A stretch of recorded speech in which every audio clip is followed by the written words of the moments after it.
2024 has been yet another incredible year for gaming, and I'm about to rank every game that I played in the year from worst to best. This is my 2024 gaming list ranked.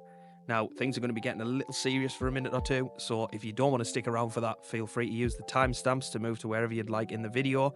I honestly don't mind. Just enjoy yourselves, and please remember, it's just an opinion. Gaming wouldn't be what it is without them. Alright guys, welcome back to the channel, and welcome to anyone new around here as well. Hope yous are all alright. So the title of the video is probably why most people are here, but for me subscribers, this is also an opportunity for me to check in with you guys, as I don't really do videos like this that often. So this is one of the only opportunities that I get to really have a bit of a chat with you lot. So first and foremost, I hope yous are all doing good. I hope you had a lovely Christmas and New Year with all of your friends and family. And it's important to check up on them this time of year. I mean, people always say that was something that we really should be doing all year round, but it's something that I'm guilty of not doing as much as I'd like to have done this year, and I'm a little bit disappointed in myself with that, but it's just been an absolute crazy year for me, this one. I do apologise if this is a bit of a mess. Most of this video is somewhat scripted, but I'm kind of freestyling here. This year's been probably the maddest one that I've ever had. I started my new job in January. I officially became a dad when my son was born in March. I got engaged in July, and anything and everything that's gone on in between all that as well. I'll be honest, it's been quite overwhelming for me, trying to manage everything, you know, trying to be a dad, a good dad, because that's really important to me with my own personal circumstances, but be a good partner as well, because Vicky, my fiance, she deserves the absolute world. She's the best mummy for our little boy, and I couldn't have asked for anyone better. Everything she does for us, she's just the best. And it's finding that balance, you know. I want to be all of what I just mentioned, whilst also not letting up on this, what we're doing here, because sometimes I do feel quite inadequate, and I know that everyone who creates things feels this way. It doesn't matter where you are or like how big or how little you are, it just doesn't matter. Everyone feels this way. And sometimes I do wonder if I'm using my time in the right way, but I'm so passionate about doing this that I didn't want to let up, so it meant I had to record every night when the bairn went to sleep, so he'd go to sleep at like 8 at night, 8 PM. So I'd then have to record my video, edit the video, thumbnails, scheduling tweets on Twitter, etc., formatting on YouTube every night, so to go out the following day. So most nights I'd get done like around about midnight, and then I'm up for work the next day. So I've been doing like my full-time job and all of this on top, whilst still trying to raise my son, and then also make sure I've got plenty of time to spend with Vicky as well. It's been an absolute insane year. But one of the things that I'm most proud of, I put this tweet out the other day, and I like to just run me numbers sometimes. I do get like thinking about things like that. I'm just precise and things. So one thing I managed to do was average one video per day across the year. I didn't upload daily, which is what I did try to do last year, but across the course of the whole year, I've managed to upload at least one video per day on average, and I'm so proud of myself to manage to have achieved that output, considering everything that's like happened this year. Like I knew I'd obviously have a little bit of a drop off, but to have still maintained that, I'm honestly so proud of myself. And if you're one of those 106 subscribers that have subscribed in the last 365 days, thank you very much as well for that, as well as me existing subscribers. I love each and every one of you. And anyone who's watching now who wants to be part of these numbers next year and help me beat it, do hit that subscribe button. This time next year, we're going to be much better than what we've seen on screen there. Bring it on. And to be honest, guys, I think that's about it for what I needed to say at the beginning, so I think we should get into this. So first up are the Honourable Mentions. Now, I hadn't played an awful lot of DLC this year. I've been kind of slacking because there has been some that I've wanted to play, but I've just not had the time. But if I did play any of it, it would have been going in this section of the video. I'm not going to do a Game Awards on you guys and start throwing DLCs into my list. So the first game I want to give a shout out to is The Last of Us Part 2 Remastered. Playing it this next time around, it really made me appreciate the game for the masterpiece that it really is. Playing it with a clear head and having that clarity this time, and not being blinded by the events in the beginning of the game, which we all know what I'm talking about. Once you obviously know what's coming, then if you do start to try and understand both sides of the story, I just feel like the game's unbelievable. It really is. I still don't like it as much as the first one, but I do think that this one's massively overhated. Another game that deserves a mention is the Until Dawn remake. so nearly 10 years between the original and this one, and they made a few changes to it. So obviously the graphics had been updated. They'd added new interactive items to the story. There was the new camera control with the over-the-shoulder style. They added 2 new endings. I think the intro was tweaked, and the totems weren't in the same place as they were in the original game. So it had those little changes that needed, like, for the little bit of freshness. But I love playing through that again. I think it's... I know a lot of people were complaining about it, just saying it was a waste of money and things like that, but I enjoyed it. And then the last game was the Horizon Zero Dawn remaster. Another controversial game, but I think it's one of the better games that we've had in recent years. I absolutely loved Zero Dawn. So for them to scale that up to the level of Forbidden West in terms of graphics, I was always going to play it, especially when the upgrade was only a tenner. I don't really have a lot to say about it. I think the game speaks for itself. I'm not going to try and praise it, because you just have to play it to appreciate it. So I just think these 3 deserve a mention, because they're not going to be in my list because I've already played all of them before. So the last thing I need to say is like a full disclosure type thing. I've only actually played 2 of the 6 games that were nominated for Game of the Year. So 4 of them aren't even on my list. So if your favourite game isn't here, please don't get your knickers in a twist. I just haven't played it. And if I haven't played it, then it's 99% likely it's because I wouldn't have enjoyed it if I did play, or it's just because I didn't have the time. But anyway, here's my list of all the new releases that I played in 2024. So this isn't the final list, this is just all the games that I played this year on my channel in order of when they were released. So we started 2024 off with Prince of Persia, The Lost Crown, and then we ended it with S.T.A.L.K.E.R 2, Heart of Chernobyl. It should have been Indiana Jones and the Great Circle, but the requirements to run that game on PC were a joke, but that's besides the point. So before we get started, I do want to give you guys a quick reminder of the criteria that I use for when I kind of rate / rank my games, whatever you want to call it. Hopefully you didn't see my video from last year, because I had to watch it back for the purpose of this video, and I almost cringed into oblivion. So the first thing is how much I enjoyed the game. That's pretty self-explanatory, and it's the most important point. If I don't enjoy it, then it's not really going to get rated very highly, is it? The second thing is the gameplay / performance. And believe you me, there's been some absolutely terribly performing games in 2024. But that can go either way, because there are some games that I can just get away with it if they're not performing well, but I still enjoy it. So it's not always necessarily a bad thing. The best example I can use for that is Cyberpunk. When it first released, I enjoyed it. I know a lot of people didn't, but weirdly I still did enjoy the game. So things like that can go either way for me. Third thing is if it's from a franchise, and what I mean by that is I'm probably more likely to be biased towards something that I'm already a fan of. So the biggest example I can give for that is I was probably too kind on Assassin's Creed Mirage last year. I probably tried harder than I normally would to enjoy it and like it, whereas I probably wouldn't give another game that same chance. So that's just me trying to be honest with that one. And then the final thing is not really important at all. It's just the other little variables. So things like the Platinum Trophy. I mean, you guys know me anyway by now. I'm an absolute psychopath when it comes to Platinum, so there's not really going to be much that puts me off. But it's things like that. It's like if the game was difficult. I mean, I'm pushing 30 now. I've not got time to be messing on with a game for hours on end just to beat a certain section. And then overall, just if it's fun. Like, I mean, that sounds really stupid to say, but you know what I mean? Like, I feel like people will understand what I mean there by that. So that's broadly how I try and rank them. But I mean, you guys know just by picking up a game and playing it, you know whether you like it or not. It's really simple. You'll know within the first few hours of a game whether it's for you. But anyway, I think I've waffled on long enough, so let's get into this, guys. So bottom of the pile, unfortunately, is Alone in the Dark. So to be fair to this game, this wasn't last in the same way that the Lord of the Rings Gollum was last in my 2023 video. That game got last because it was absolutely shocking. This one probably got last just because there were 13 games better than it. To be honest, it was just a little bit meh, just a little bit flat. So I'll start off with the bad things.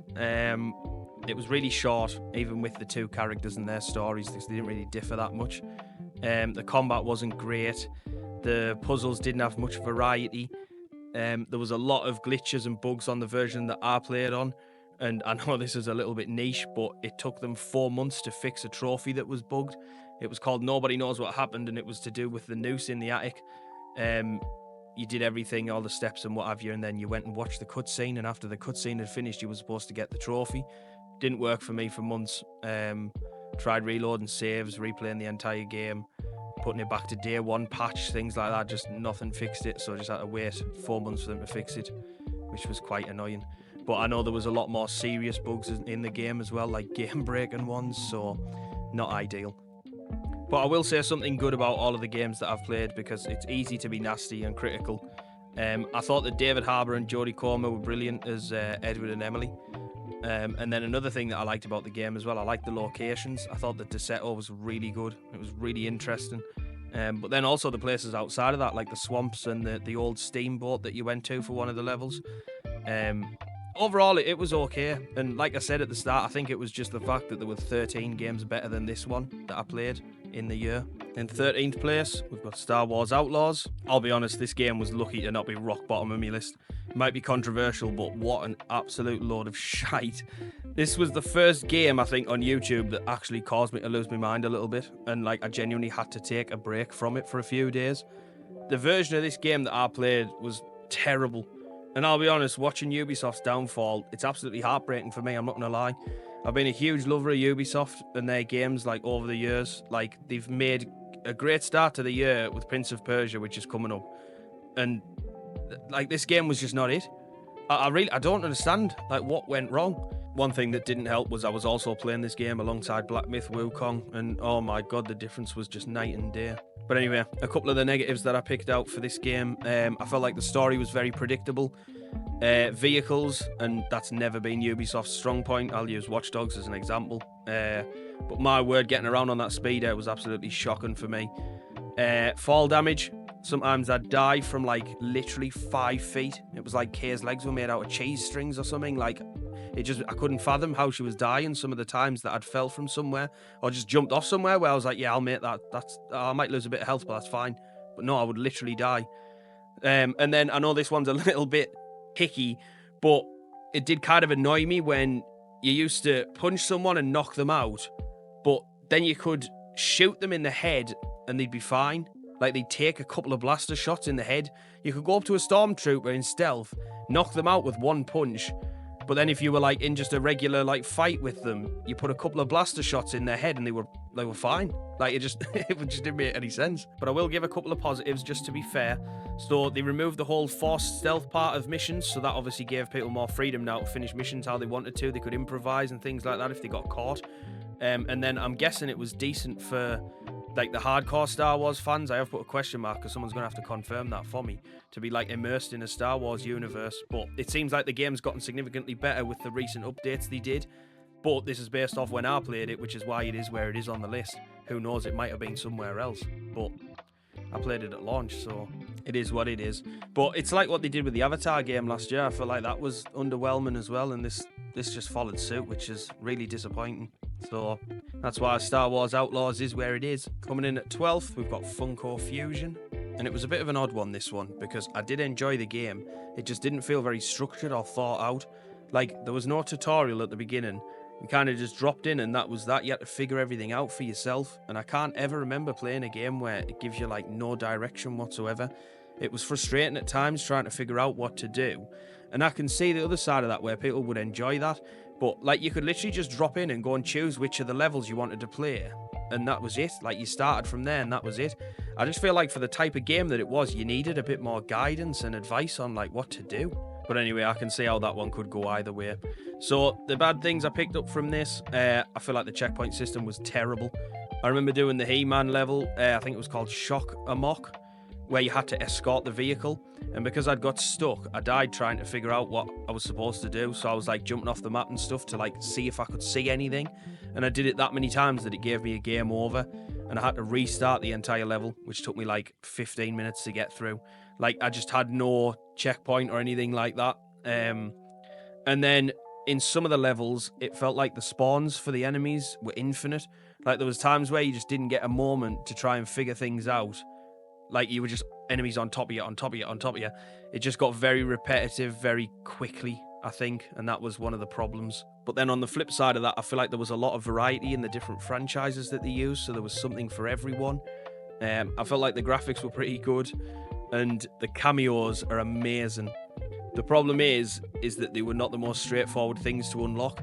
So I feel like the majority of people won't even have seen the characters like Chucky, Megan, Michael Knight and Kit Knight Rider, Voltron, and then like the other levels like Jaws, Shaun of the Dead, Nope. Like, I just feel like the majority of people won't even have seen these levels, but they're so good. I played them afterwards when I was going for the platinum, and they were amazing. They were so good. But yeah, it was an odd game. It's just another one where it's kind of fell victim to other games being better than it, unfortunately. So just missing out on the top 10 is Suicide Squad Kill the Justice League. Another tough one because I did enjoy this game at times, but I absolutely hated the live service aspect of it. I mean, to go from the Arkham games that we've got over the years to this was a big downgrade. I'm not going to sugarcoat it. So the bad things, I feel like the characters weren't very unique. One of the biggest differences between them all really was just how they traversed the environment. And I ended up using the Nawe most of the time because I just felt like he was the best one to get around with. The gameplay felt very repetitive. Like, it got very repetitive very quickly as well. And then I think some of the boss fights against the corrupted Justice League were just annoying. Like, trying to take down the Flash and Superman, it just felt like a chore with how much they were zipping around. And yes, before anyone points out, yeah, I am complaining that the Flash was being too hard to shoot at. Yes, I am. I know that sounds ridiculous, but I don't know, it just didn't feel right. But on a positive note, Metropolis looked amazing. And I also did think that some of the dialogue and cutscenes were really funny, particularly this one.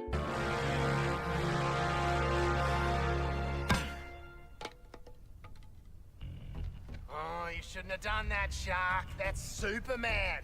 He'll kick your ass. I thought Boomerang was so good, him and King Shark. I just thought they bounced off each other so well throughout the game. So that's definitely one thing I'd give them a positive for. But yeah, Suicide Squad, it just fell a little bit short outside the top 10. And sneaking just inside the top 10 is A Quiet Place, The Road Ahead. This one was good. And I thought it was very unique with the whole don't make a sound aspect that was constant throughout. Pretty much as soon as you got out of the tutorial at the ranch / the hospital at the start of the game, you always had to be on your toes. And this was one of those uncommon things where something actually went from TV to a video game and was successful, in my opinion, because there's been plenty of duds over the years that we've had. The problem I had is that I think the monsters' AI was a little bit dodgy at times. Like, there'd be some times where you'd make a noise, they'd run straight up to you. They wouldn't catch you, they'd trap you in a corner. You'd not be able to get out and they wouldn't move, so you'd have to intentionally get caught and die so you could reset. They didn't seem to roam around randomly that much. It all seemed to be very purposeful. And then I also feel like there wasn't a lot of freedom given to you, because every level seemed pretty much the same way. You had to complete it. There wasn't really many things you could do. It was like, go and get this wooden plank and put it here to get across this gap. Like, there wasn't any other ways around and things like that. It was kind of very forced and very linear. But I don't think that's too bad considering. I think the graphics were really good. There was plenty of save points, so you never really got frustrated by losing any progress you'd made, because I do feel like it was always very fair with the saves and checkpoints. I think giving Alex asthma and having to juggle that throughout the game added another dynamic. And then I never tried the microphone feature, but I also thought that was something really cool that they added. Someone will have to enlighten me on that, but I just think that surely added to the immersion and the realism of everything. In at number 9, we've got Still Wakes the Deep. Another fantastic game, and similar to A Quiet Place, really, except this one was just better in a lot of ways for me. I thought Kaz was a brilliant main character, and he was quite relatable compared to the usual protagonists that we get in video games these days. And I also feel like it was a very well-written story. It had a bit of everything, all the way from funny to heartbreaking. And I couldn't really pick anything out with this. I just think that it didn't have an awful lot of replayability unless you were going for the platinum, which would have required multiple playthroughs. I feel like for the majority of people it was just a one and done, but I don't think that's a bad negative to have at all. And then on the other side, I think the graphics were class. Some of the moments in the game, they just had us staring, mouth open. I was just thinking, wow, this looks insane. I think the voice acting was incredible. The characters in this game, they were unreal, and I think the Scottish and English accents just mean that little bit more to us lot over here, especially with me coming from the northeast of England. I loved hearing that representation. This is what I'm used to hearing every day. I think the game set a great atmosphere. I felt like I was really on that oil rig. I felt every noise, like the screaming that was going on, the shockwaves that would sweep through the rig every now and again. I liked in some of the encounters with the monsters, you had to kind of just do it off instinct. Like, you didn't really have the time to stand around and figure out what you needed to do, like what path you would take or anything like that. You just had to go for it. And I think I got fortunate more often than not with those, where like choosing the right paths, but it really added to the tension and the panic in those situations, which is obviously great for a game of what this was trying to be. And this is definitely another one that I would wholeheartedly recommend to anyone. In 8th is Prince of Persia, The Lost Crown. And when I first seen this game, I was skeptical, I'm not going to lie. I wondered how it was going to work with it being completely different to the previous Prince of Persia games that we've had, but I was seriously impressed. I think this game was a fantastic start to 2024. The story was pretty straightforward, but I think the brilliance of the game was in the gameplay. One of the only issues I could really think of was that saving was few and far between. The only time that you could manually save was at the whack trees. The auto saves weren't that frequent. So sometimes 2 whack trees would literally be like right next to each other, but then sometimes you'd have to go like a long way through a section to get to another one. And I can imagine that it was quite difficult for like the average player, because there was some sections in the game that were absolutely packed with things that if you touched them, like, you would literally just die. It would just reset you. And there were a lot of things to like about this game. The art style, I thought it was absolutely beautiful. This game was just so good visually. There were so many secrets. Like, this game really was one for people who love exploration and really like to get the most out of their games, because there was so much stuff hidden away in this game. And I think it stayed true to the previous entries in the sense that, like, the platforming, jumping, swinging, abilities, all that stuff was still there. It was just in 2D, but it worked. And I really thought this was the one, guys. I thought to myself, here we go, Ubisoft are so back. But no, I was wrong. Alright, lucky number 7, we've got Banishers, Ghosts of New Eden. Please do not sleep on this one, guys. It is a very underrated game. It's one of those gems that you get from time to time that are never truly appreciated until years have passed. Focus Entertainment, for me, these serious players in this industry.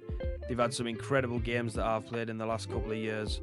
I love Banishers so much. I thought that the story and the setting in North America were amazing.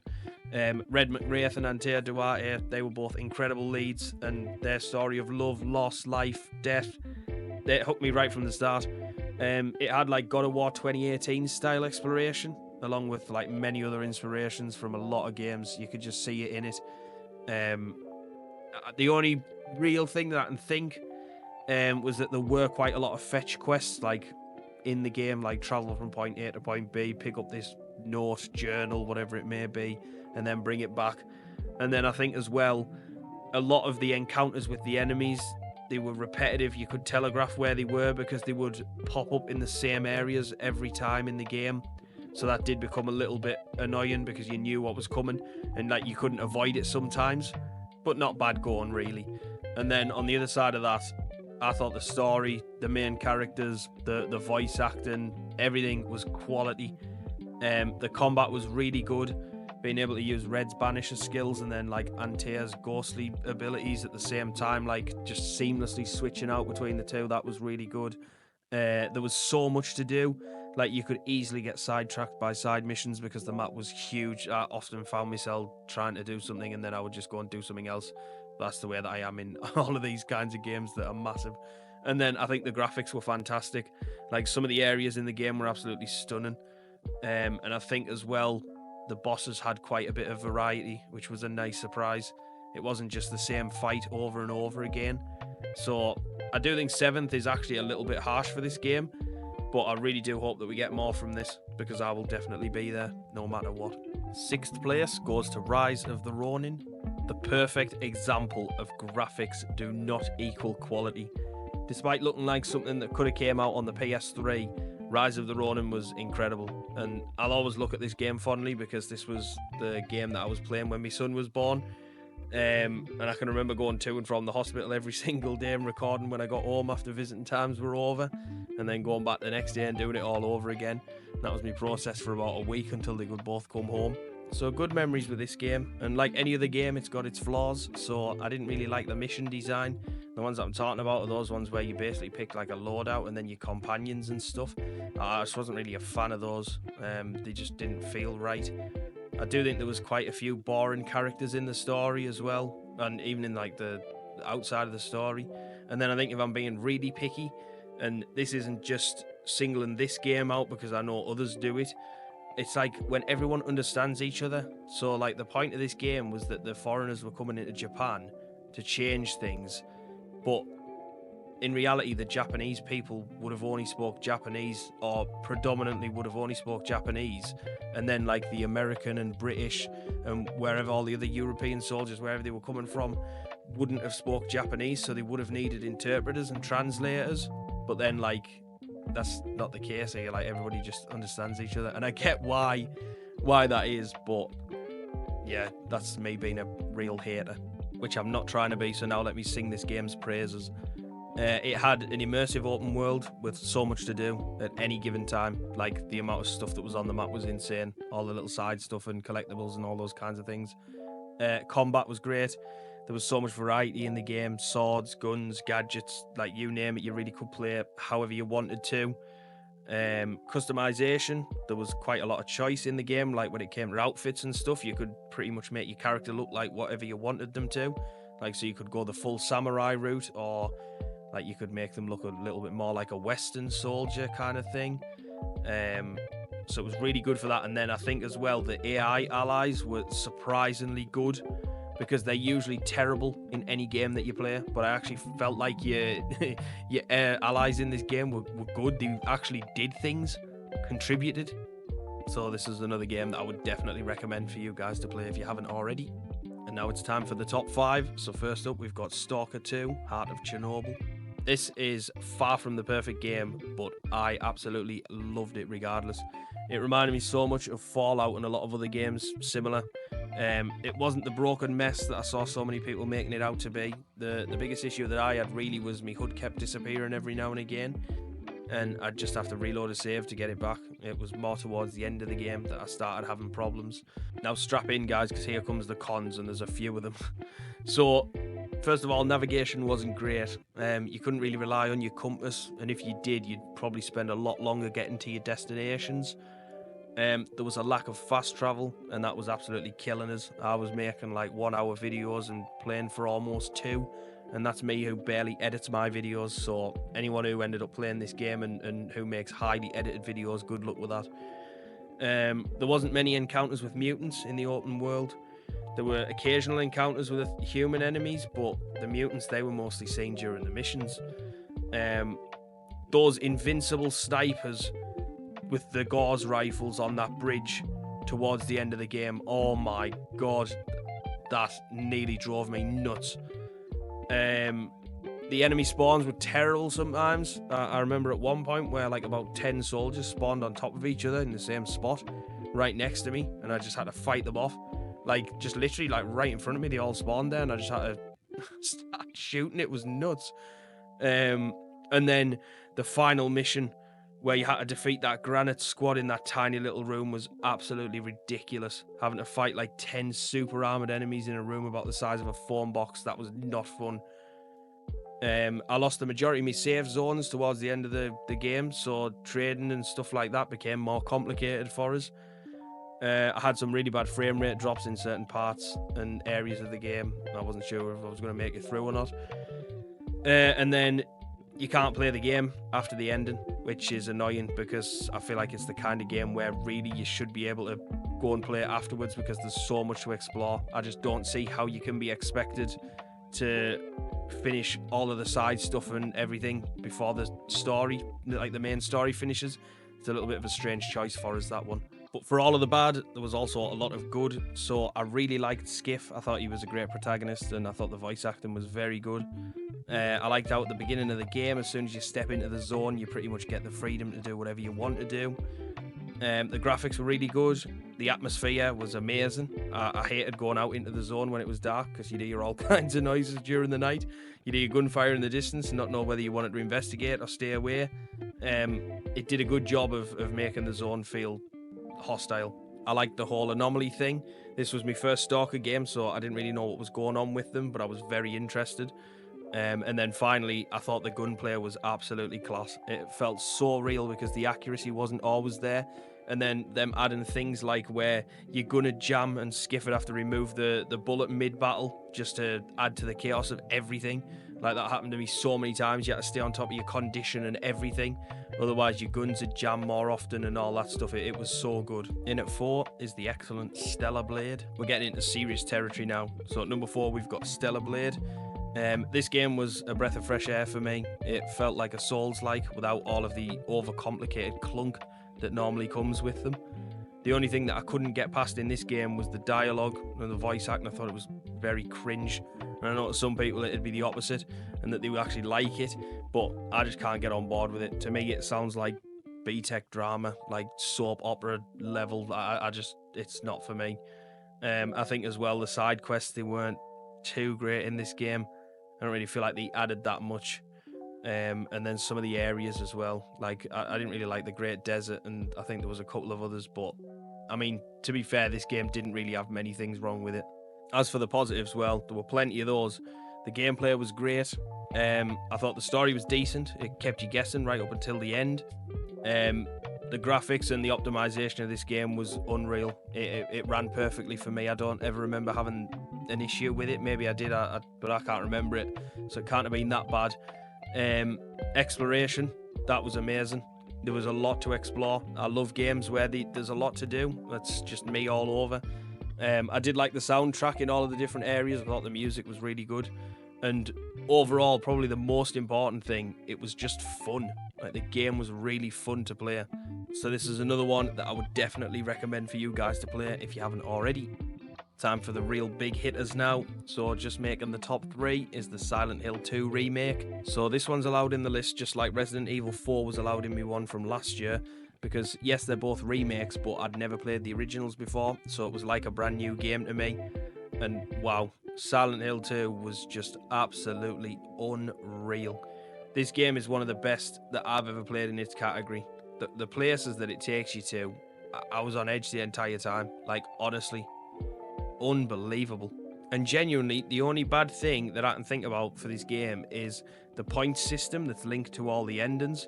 So I think you should be able to track that somehow instead of having to count them out and like actively keep note of what you're doing. So obviously I replayed the game a couple of times to get all the different endings for the platinum, and when you're trying to get like the in-water, the Maria, you've got to do specific things, but there's nowhere in the game that shows you how you're doing towards those endings. So I'd obviously try and count them out in my head as I was going along, like, right, I can't kill this many enemies, I need to kill this many enemies, I can't heal this many times, I can heal this many times, I don't need to listen to this conversation. So I think that if you could have tracked that, that would have been helpful. But that is honestly the only bad thing I can think about this game, which is nuts. And then as for the good stuff, well, there was a hell of a lot of that. So for starters, the story, absolutely unreal writing. It literally had me guessing the entire way through. I did not have a clue what was going on, like, as a first-time player. The graphics, the game was absolutely stunning throughout, unbelievable. The atmosphere, the tension and the suspense is gripping. Like, I was on edge all the time when I was playing. Like, it was so unsettling. And one of the most unsettling things that happened to me during this game, I'm going to play it now.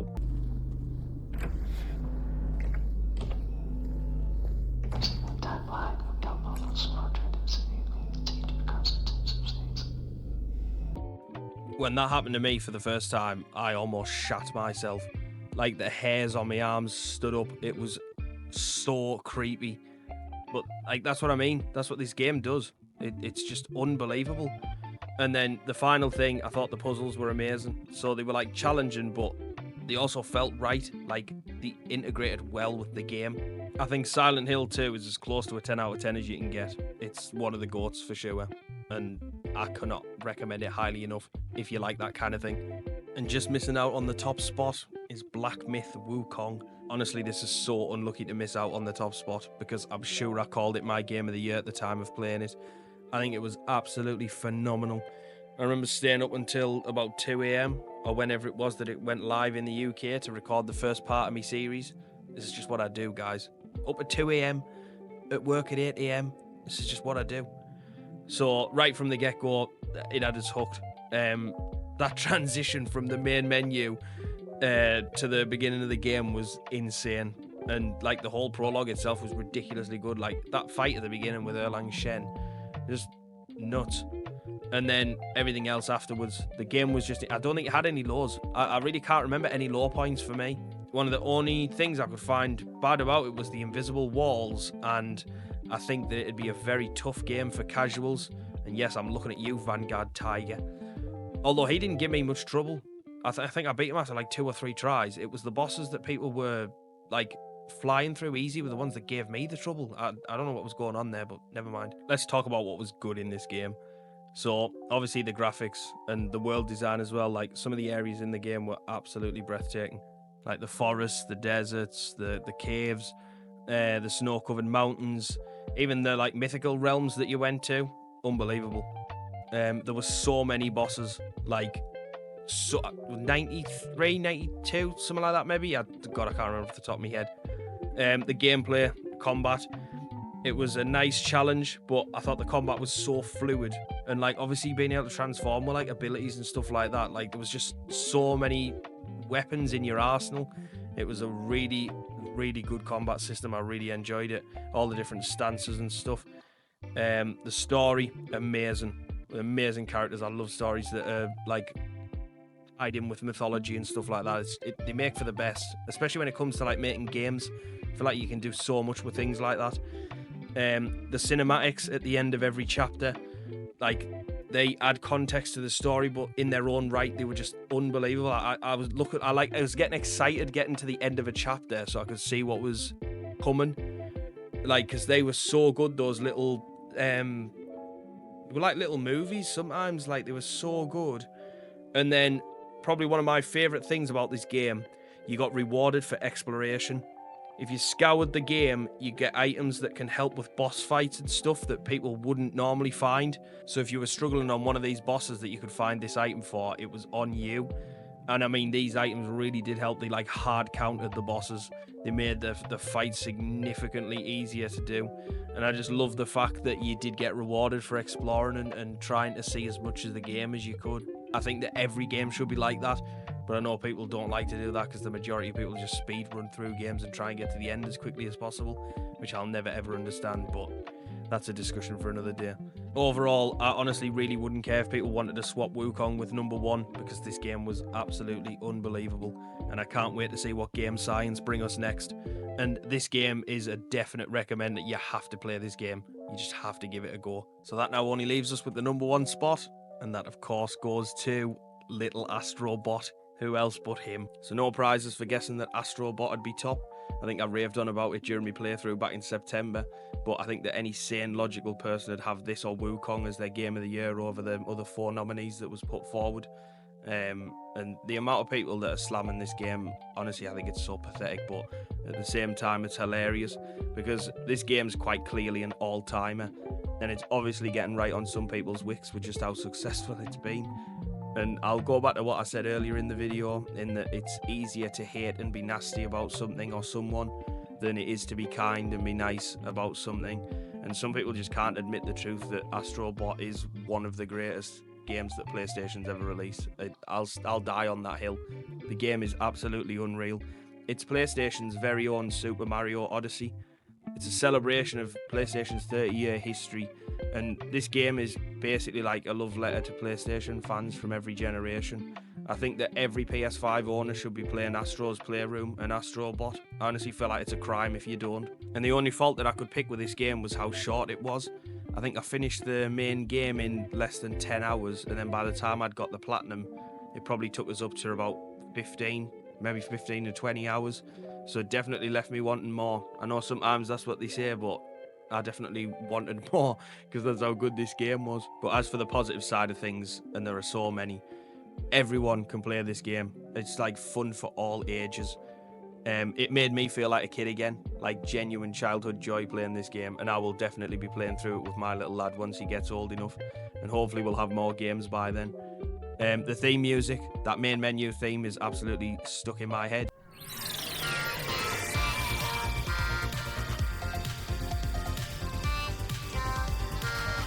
Yeah, that lives in my head rent-free.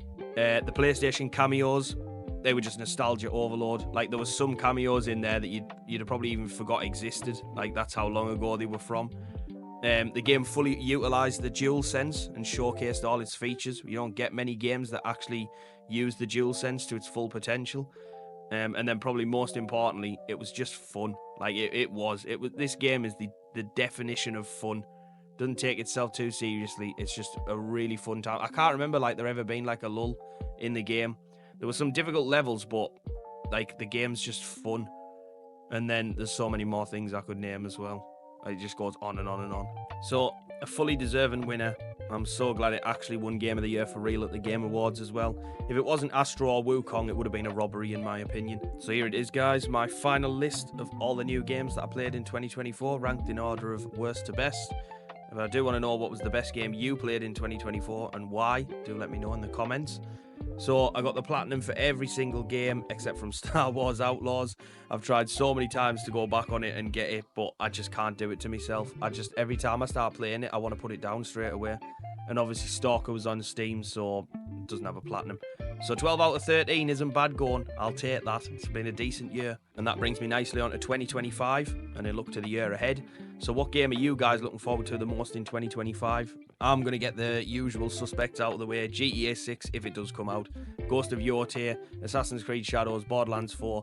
They're all very popular games I think that people will be looking forward to next year. Among many others, I just think it's going to be an absolutely incredible year. Like, it might be the best one we've ever had. But for me, it's this one, Little Nightmares 3. I am so looking forward to this game. I loved the first two.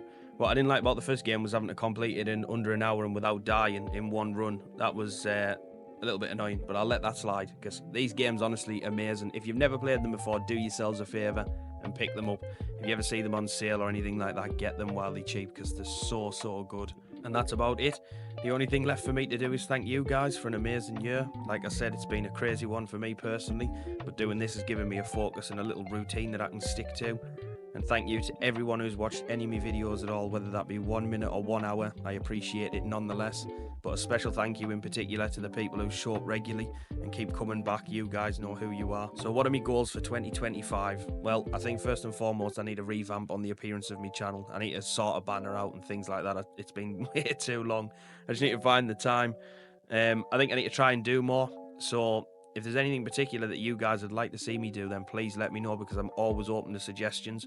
I was thinking maybe when I've finished a game, I might do reviews and things like that. So do let me know what you think of that. And then I think my main goal, I want to double my subscriber count by this time next year. So I'd love to be at 500 subscribers this time next year. And if you guys want to help with that, who aren't already, please do subscribe. I always remember the people who interact, and I'd love to see some more names and faces around here next year. And as for my first game of 2025, well, I don't even know what that is yet. We'll have a look and we'll see what's about, and then we'll go from there. So once again, guys, thank you so much for the support over the year. It means the absolute world to me. I love each and every one of you. Be kind and look after yourselves. Take care.